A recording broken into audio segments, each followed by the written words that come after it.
The views expressed on the Nova Society are those of the panelists and guests and do not necessarily reflect the views or opinions of the Phoenix Research Institute or any institution which any panel member is associated. Welcome back to the Nova Society, a space where dialogue deepens understanding and civic responsibility comes to life.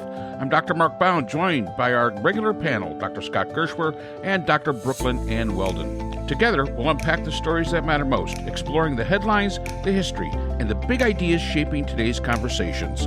Let's dive in and hear what the panel has for us today. Today we have a question from Alicia, and Alicia writes to us from Rome, Georgia.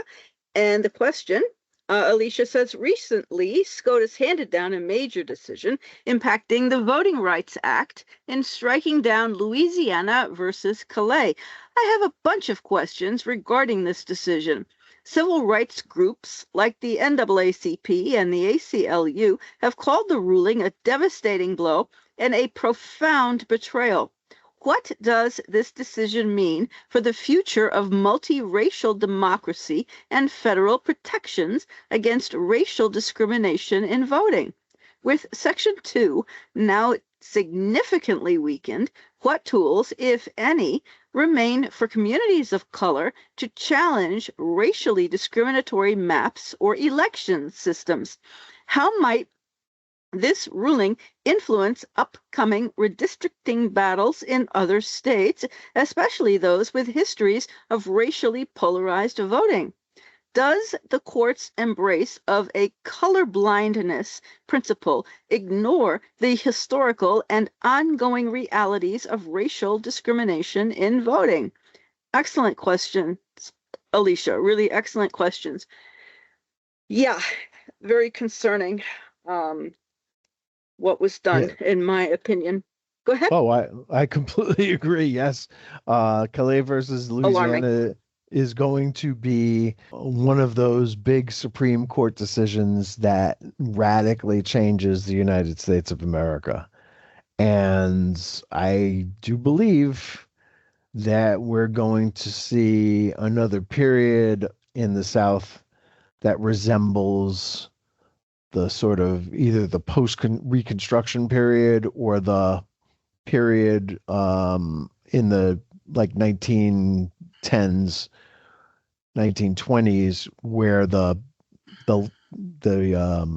backlash against a more equitable society really proved to be destructive, with the rise again of the KKK and Jim Crow laws and things like that. This was a really destructive Supreme Court decision. Well, look at the Louisiana governor. I forget the guy's name right away. Oh, emergency. Landry, and yeah. the halting an ongoing election with votes already cast and say, oh, no, we can't continue this election. It's got to be halted. And what did Trump say? It doesn't matter if votes are cast. It's the whole thing's got to be redone and this and that. And yeah, I just, that should never have, for the governor to do that, for that to be permitted and encouraged and supported by the president of the United States, I think that's a blueprint for the midterms and for 2028 if things don't go the way Trump wants them to go, assuming Trump is still around and functional in 2028. But that is going to, of course, cause Louisianians to lose any hope that they had this time around having any free and fair voting now. I think it's absolutely disgusting what the Supreme Court has done. Yeah, I agree. Look, Brooke, my first reaction to this was to say, you know, we have a number of former classmates who live in the South, I guess, including Mark Bounds. But I keep forgetting that. but you know, in the deep South, in Georgia and in Louisiana and Mississippi, I actually think if I was them, that this is calling for another northward migration, and that the people of color living down there, and anybody who's right-minded, I believe, should be heading to the Chicago's, Detroits, and New Yorks and Philadelphias like they did that they did, back in the day. I just I think that this is just devastating for Louisiana and the whole South, but the country on the whole. And I don't, and I think the way the decision was made will prevent Congress, if it ever wanted to, from redoing the Civil Rights Act or the Voting Rights Act again, in light of what Justice Alito has claimed that they need to do, is have evidence that this is racial discrimination, and try to do it again, because the Voting Rights Act is over. It's gone. Yeah, pretty much it is. Now, for a state such as mine, South Carolina, which I am not originally from, this doesn't really mean much for us here in South Carolina. The stronghold of Republicans here is pretty well set, and there's a few states here in the South that this is true. What this has meant is to allow elected officials to pick. It's just sort of like gerrymandering, allowing elected officials to pick who their voters are, as opposed for voters to be able to pick who their elected officials are. The idea of the Voting Rights Act, it was granted, in theory, only supposed to be for a certain period of time. There is some truth to that. But that made the assumption, and I think the writer has a very good point on this, about this idea that there's colorblindness. Now, we say here on this podcast, all of us being hopefully fairly liberal-leaning people, although I would consider myself more of the moderate, we try to be colorblind, but we don't kid ourselves. We are not. We are not totally colorblind. And it is anybody that says that they are totally colorblind, I think, is really fooling themselves. We understand the differences, if not from the perspective of the different challenges and unique challenges that people of different color have to face. We understand that. And that's probably one of the good reasons to not be colorblind, so that we recognize what goes on for the minorities here. That's the only way that you're going to be able to fight for them.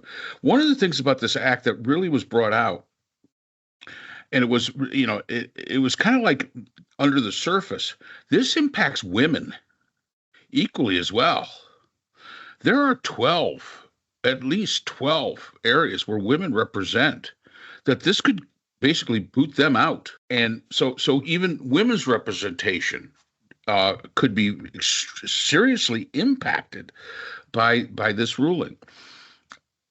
My comment is yes, the Voting Rights Act, there was a time, and there still is a time that is necessary for it. But if we want to correct all of this, we have to have major reform into how our government is structured. Increase the number of representatives in the House of Representatives so people only represent 100,000. You want to correct some of this? That's one good way to do it. That is one good. Yes, probably Republicans.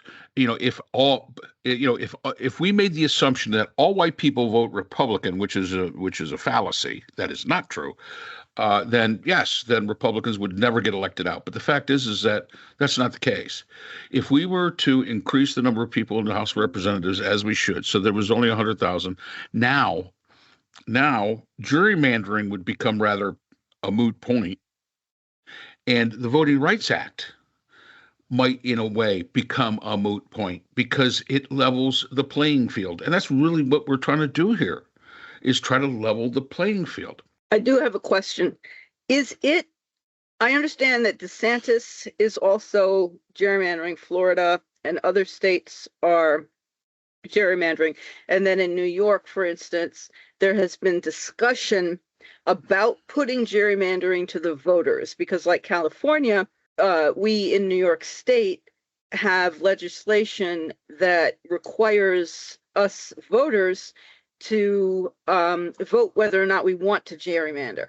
Is it true, because I've heard this and I don't know if it's true or not, is it true that if all the seats, the possible gerrymandering goes ahead in Louisiana, in Florida, in these other states, is it true then that the Republicans would pick up enough seats that in 2026, regardless of what Democrats do, there will be Republican control of both houses, and Democrats would be locked out of both of control of both houses permanently, regardless of what voters want, because of how the maps are gerrymandered now.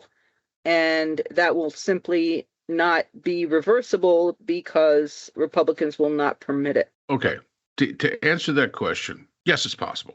Absolutely. You want to beat that, Democrats? At last count, there are about 50 million registered Democrats. There are only 38 million registered Republicans. You want to beat it? Get out there and vote. That beats gerrymandering every time, just simply by the numbers. But that makes the assumption that all Republicans are going to vote in, one way, and all Democrats are going to vote another way. Another way you look at the independents.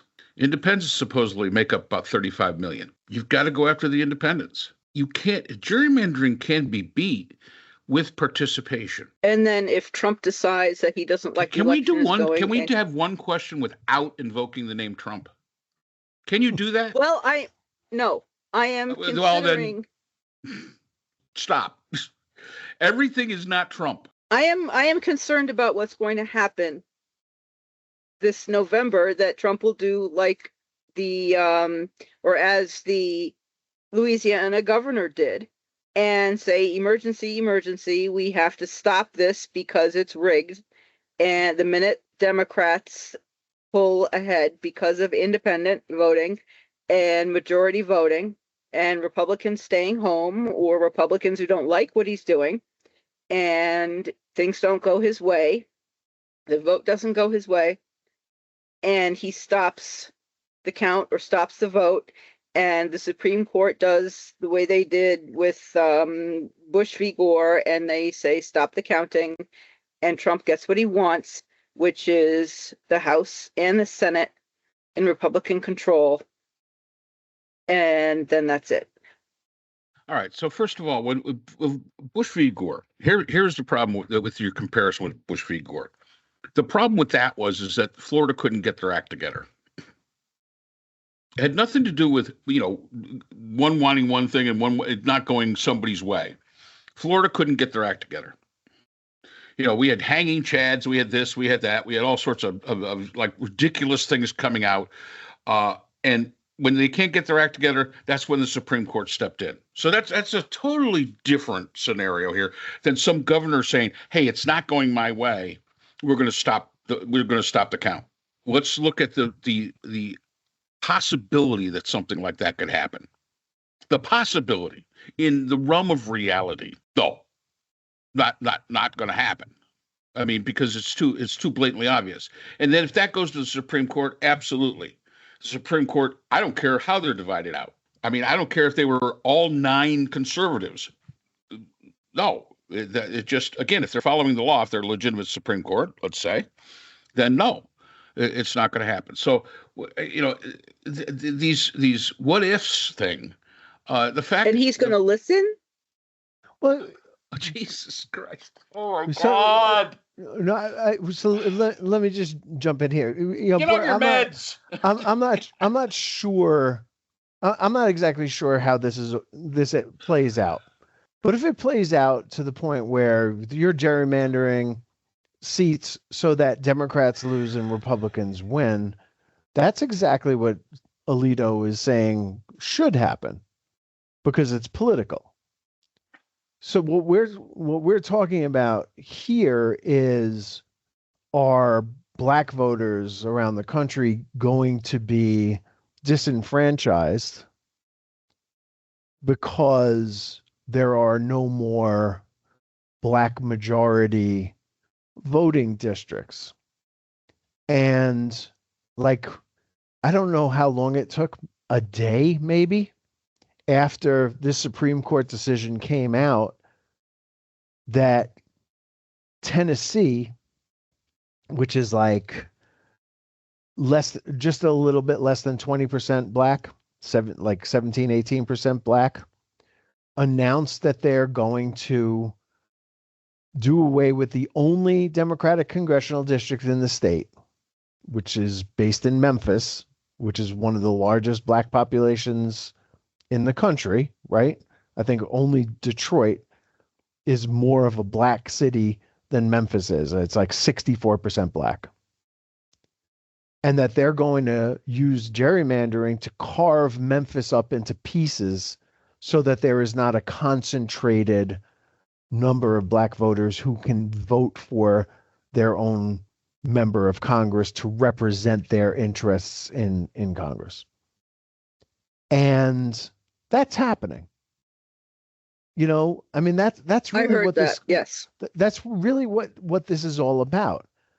Alito, so when Alito says that the nation has made great strides in eliminating racial discrimination in voting, and it's hard to find pertinent evidence relating to intentional present-day voting discrimination, we should be celebrating that.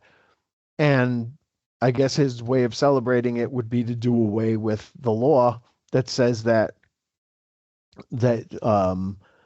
there can be, you can defend racial equity in states that have large black populations. To call it naive would probably be to sort of take the edge off of what it really is. It's possible to camouflage racial targeting, which is what Kagan said in her dissent, right? And that we can drastically reduce minority representation the way that they had it, following that post-Reconstruction period, where you don't have any black members of Congress because there are no more districts that are majority black because they've managed to cut them up. I was surprised the first time that I discovered that the Voting Rights Act applied to New York. I'm a New Yorker, I'm from Brooklyn, and I know, being from Brooklyn, that nobody has ever voted Republican in Brooklyn, okay? Not since 1898. I think we've talked about this here before. When they create, they built the Brooklyn Bridge to link Brooklyn and Manhattan, and they declared that Brooklyn from now on would be a borough of the city of New York, which is clearly dominated by Manhattan in almost any way, shape, or form. I mean, Brooklyn is basically a suburb, a horrible suburb of Manhattan, I guess. But the Voting Rights Act was invoked in Brooklyn because there were neighborhoods that were, multiple ethnicity neighborhoods, of course. But then you had other neighborhoods which, after the 1950s and early 1960s, were majority black, like Bed-Stuy would be the perfect example of that. And because Bed-Stuy was recognized as a majority black district or area, they created a voting district there, and they voted Shirley Chisholm as the first black woman ever elected to Congress, right? Yep. I know who that is because I studied the civil rights. Yay! Yeah, I know her name.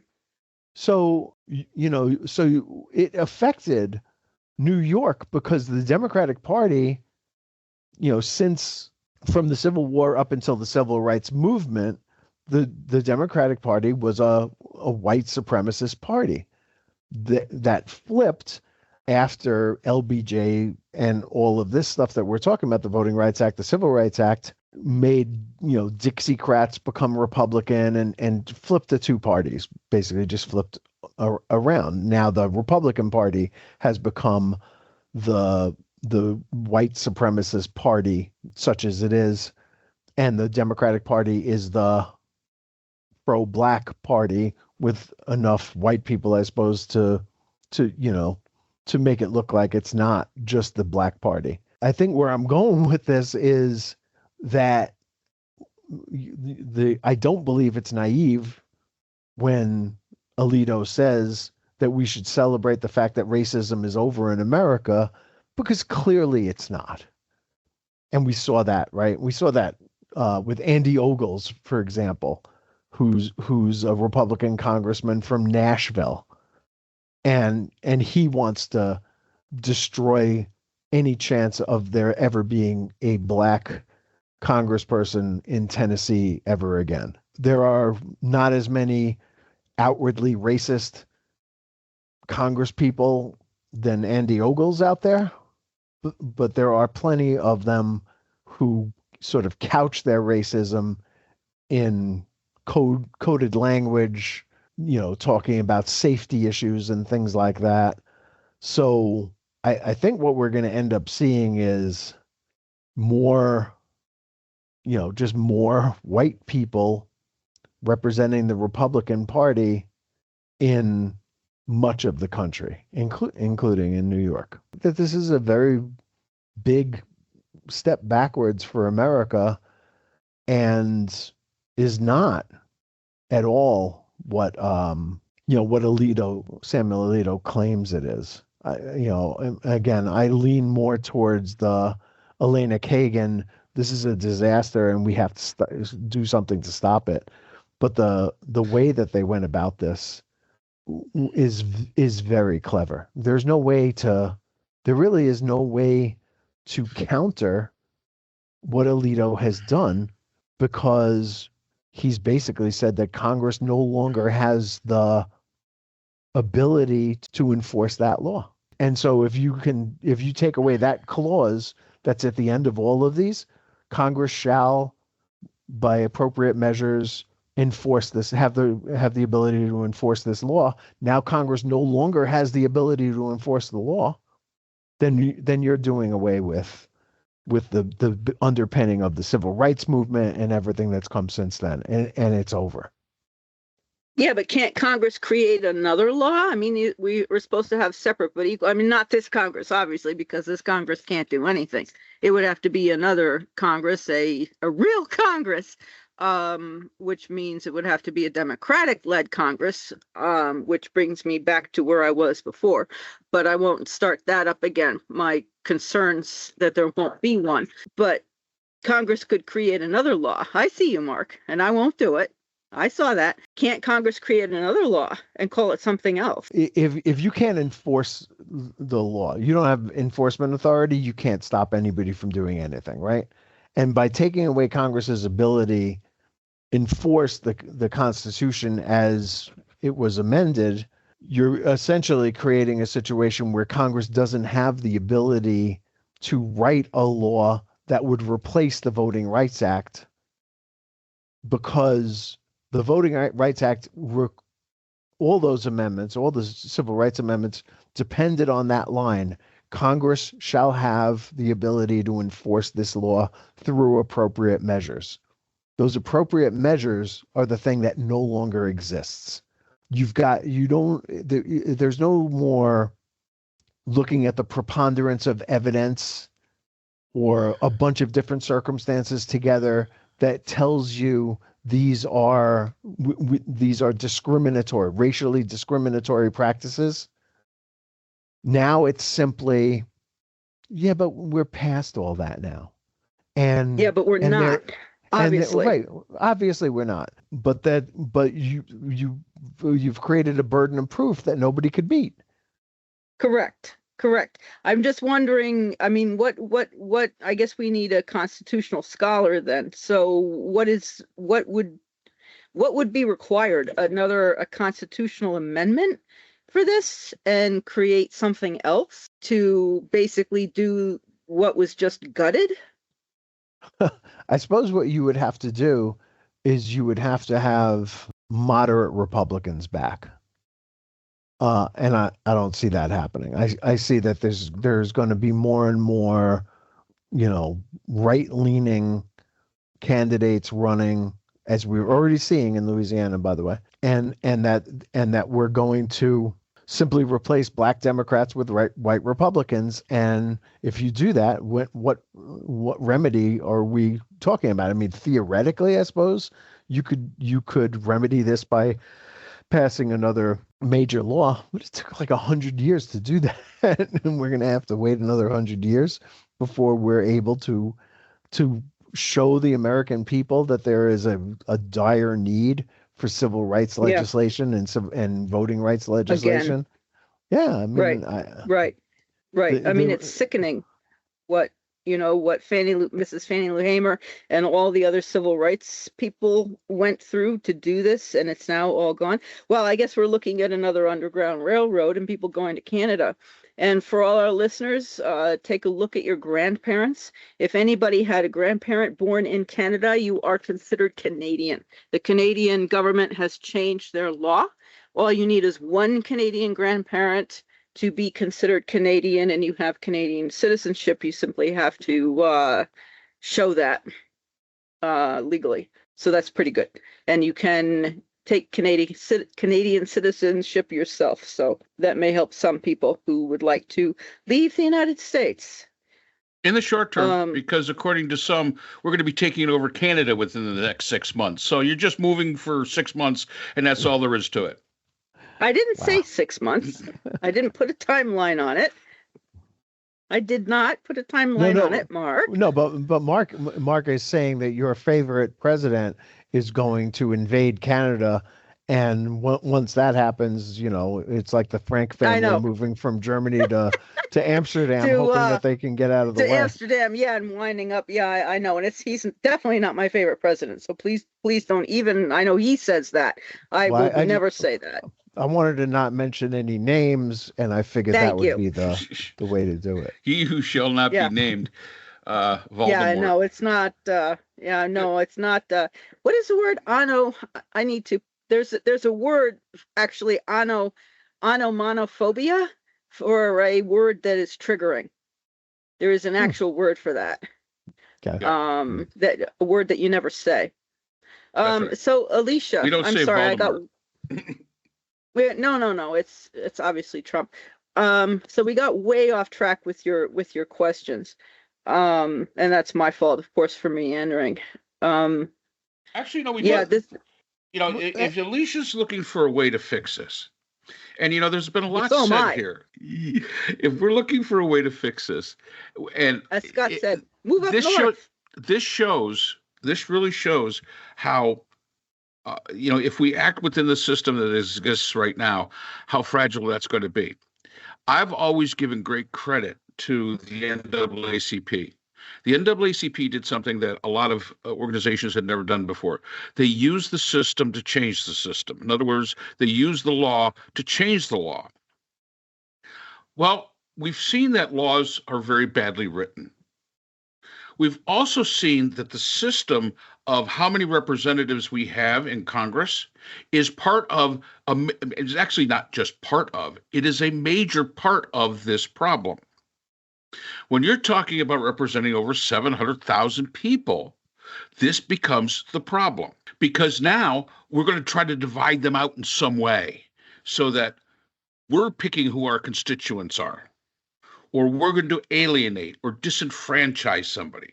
Where if we increase the size of the Congress, that would not be the problem. Everybody would have their opportunity to have their person to vote for the person in. But what it really all comes down to it is still, if even the numbers say gerrymandering can be beaten by the numbers of participation. So you can carve it up all you want to carve it up. And yes, there's some that are going to be definite, like it's going to be like all white people in it, all white Republican people in it. Yeah, okay, fine. But you can't do that across the board. That you cannot do. That's almost an impossibility. And participation, by getting people to come out and participate in voting, by getting those Democrats to come out, not sit on their asses at home whining about it, but get out there and vote. And not making the assumption that everybody's a Republican that is a Republican votes for Republicans, because that's an incorrect assumption, just as much as everybody that's a Democrat votes for Democrats, just that all blacks vote Democrat, that's incorrect too. We see that all the time. Make the assumption people vote for issues. And then, again, granted, we are not colorblind. Granted, discrimination is not dead. Alito is wrong, dead wrong. But the fact is that if we're going to beat it, we cannot beat it the way we tried to beat it the last time. We did the best we could come up with. The Voting Rights Act was great for a period of time. We had a whole bunch of years to come up with something better, and we didn't do it. We need to stop sitting on our asses and saying, oh, now this has come up. Now it's out. And I totally agree with Scott. It is a huge step backwards. It is horrible. But it's really horrible. The real tragedy of all this is the Voting Rights Act came out, what, Scott, help 65? me there. 65. We haven't done a damn thing since then. That was 61 years ago. We haven't done a damn thing, hoping that would just carry us through. And even when that was put in, it did not answer all the problems. It was not it was a Band-Aid. It was a Band-Aid then. It was an important Band-Aid. There was no doubt about it. It brought a lot of people into the process. There was no doubt about it. But we haven't done a damn thing with it since then. And our apathy, our just, oh, well, we got the Voting Rights Act. That'll be all right. There's your problem. There's the greatest problem you've got. So we could sit here and whine about the fact that the Voting Rights Act is going. I'm sure that Lyndon Johnson knew this is only going to last for so long. Yeah. I'm sure he knew it. But we did nothing. And we had Democratic presidents that could have done something about it. And we've had Democratic Congresses, and we've done nothing. To be fair, the John Lewis Voting Rights Advancement Act of 2021 did seek to update and modernize the Voting Rights Act. Right. And restore the pre-clearance idea that Shelby did away with, which meant that you couldn't pass laws about in certain states, and again, including New York, and I think Vermont was also in that one. In the original Voting Rights Act, the pre-clearance applied to them as well, to that state as well.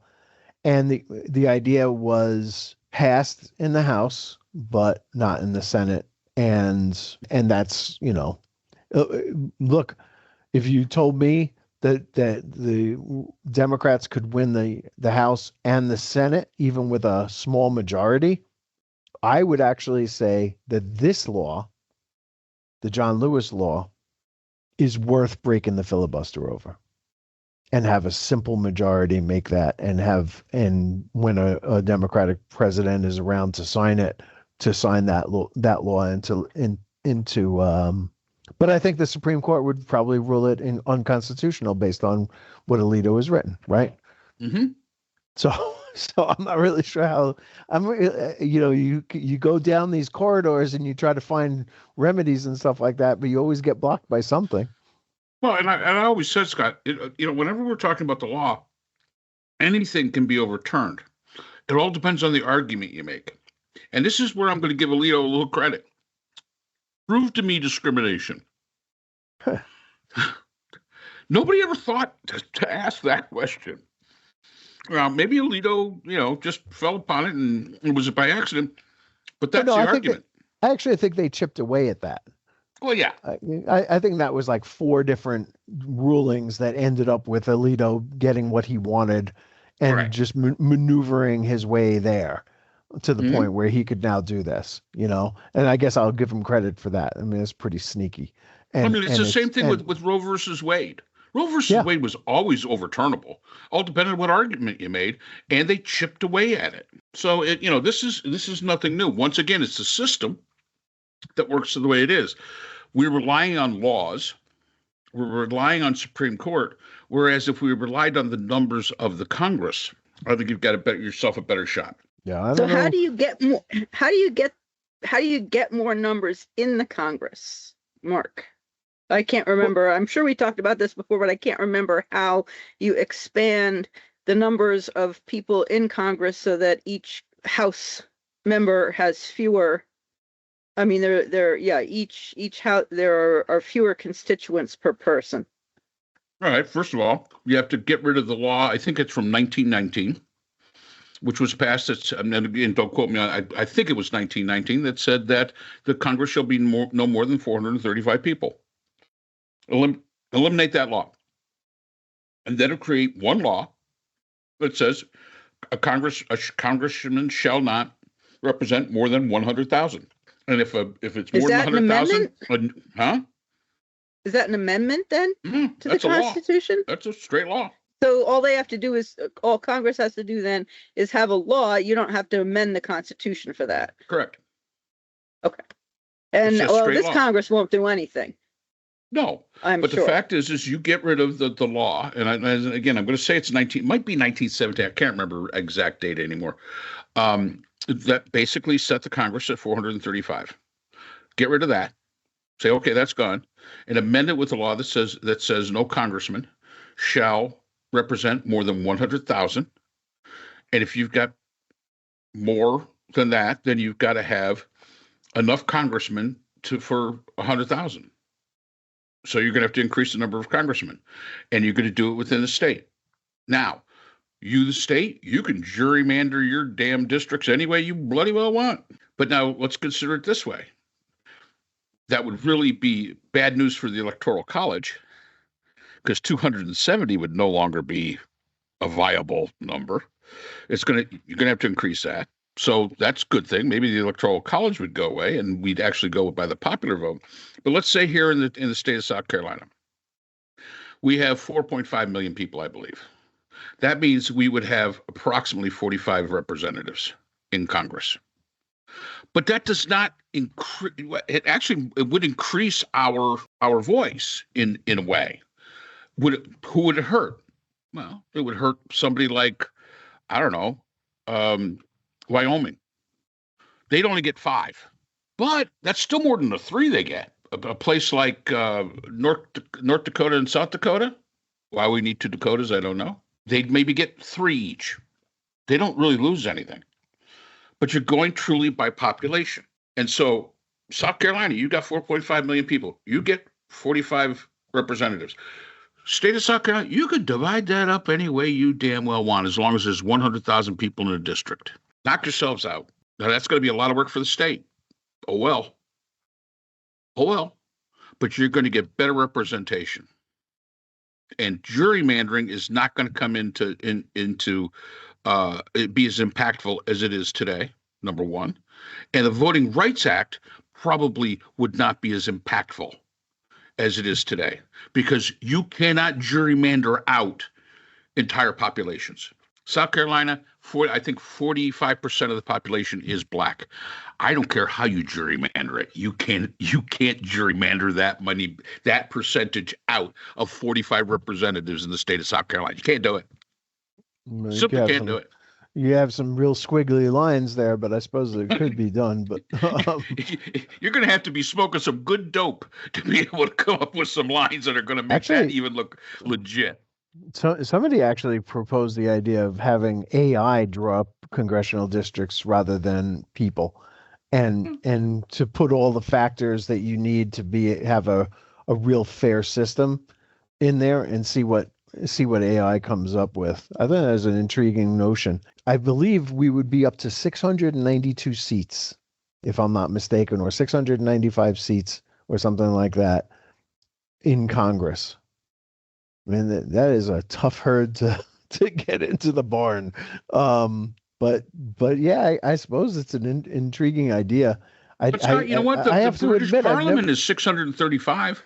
Yeah, it's a different system. Well, it is a different system, but yeah. Would they need a bigger building? Sorry, Scott. Well, that's going to be their first argument. Yeah, I don't know. Our building isn't big enough. Well, they just get a different building and Zoom people in, or whatever it is virtually. I mean, not everybody has to sit there. People could rotate. Well, and let's face it. I throw out the number 100,000. Put them in the ballroom. We could have it to be 250,000. Right? We just put them in the ballroom, Mark. Yeah. Oh my God. Or at the Hilton Hotel. I mean, in Washington. I was just thinking about the Hilton. The ones you don't like, just send to the Hilton Hotel. Or 100,000 is just a throw out there. But the fact is, if you go with let's say 250, it still makes. So you got 330 million people divided by 250,000. What are we looking at, Scott? Because I know you're doing the math. I'm not actually doing the math. I was just looking at. I have to admit, until you started bringing this up, I had never really given this any thought at all, as to why the population has risen in America, but the number of seats haven't. That's a good point. And AI is a good idea. Just let, but you have to put objective numbers into it. I mean, like anything else, you like when Elon Musk reprogrammed Grok to be like him, the bias, of course, was staggering. So the manipulation of statistics is they're not necessarily objective. It would have to be done by someone just putting in numbers. So this is just raw numbers. Supposedly there's 330 million people in the United States. If it was by 250,000 they could only represent, it drop it down to 1,320. Now, if we made that registered voters and not all people, because we not include children, that would probably drop down to somewhere in the range of about 700. Which in a country of 330 million, we only have 700 representatives compared to Great Britain, who has 65 million people and has over 650 representatives. Okay, I'm all for it. That's going to be my new project. Yeah, so am I. I think that's a good idea. That makes a lot more sense than what we have now. Well, again, we just never changed it. Yeah, and we should have. We sat on our duff. We should have. Because we don't like change, and again, I totally understand what everybody says about this Voting Rights Act thing. I totally get it. I understand. I sympathize with it. I get it. But you know what? This is another one of those cases. It's because we didn't do what we should have done for the 61 years. And yeah, the act that was presented in 2021, I believe Scott said 2029. 20. No, 20. I'm sorry. No, I meant to say 1929 was when when that law was passed. Oh, 1929. 435. Yeah, the permanent. Yeah.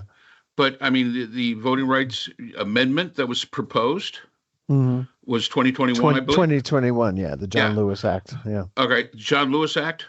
Where were you 55 years before? I mean, really? Well, 56 years before. I think the John Lewis Act was a direct result of a response to Shelby. And I understand that, Scott. But what I say is we cannot be reactionary. We have to be forward thinking. We should have thought of this a lot. We should have thought in 1965 when they passed the Voting Rights Act. That's when we should have started. Okay, this is a Band-Aid. Now, what do we have to do? And we never did. Yeah, fair enough. All right. I think we never did. We never did. So thank you, Alicia, very much. That's very interesting dialogue, and thank you so much for your questions. We appreciate it. And that's all the time we have for today's episode. The Nova Society is a production of Nova Society Media, a division of the Phoenix Research Institute. We want to thank our production partners, Buzzsprout, who hosts the Nova Society, Audacity, our editing team, Apple Podcasts, the largest source of podcast and music online, Spotify, the most popular platform for the Nova Society, and iHeartRadio, your destination for all things music and podcasting. The Nova Society is available on all of these and other quality platforms listed in our description. And most importantly, we want to thank you, our listeners. Without your support, the Nova Society could not be possible. If you haven't already, please consider subscribing on the platform of your choice. It's easy, it's free, and helps our channel grow. For questions or comments, you can reach us at nova.society.podcast@gmail.com. So on behalf of Dr. Brooklyn Ann Weldon, Dr. Scott Gershworth, and all of our production partners here at the Nova Society, I'm Dr. Mark Bound. Remember, the true power of society is knowledge. Thank you for listening, and we hope to see you again next time. We'd like to thank our sponsor for this episode, the Phoenix Research Group, an independent research consortium dedicated to providing solutions to social and political issues for NGOs and international government agencies. Through multidisciplinary, nonpartisan, and unbiased research, the Phoenix Research Group advances understanding and practical strategies for complex challenges. The Phoenix Research Group is a division of the Phoenix Research Institute, the producer of the Nova Society podcast.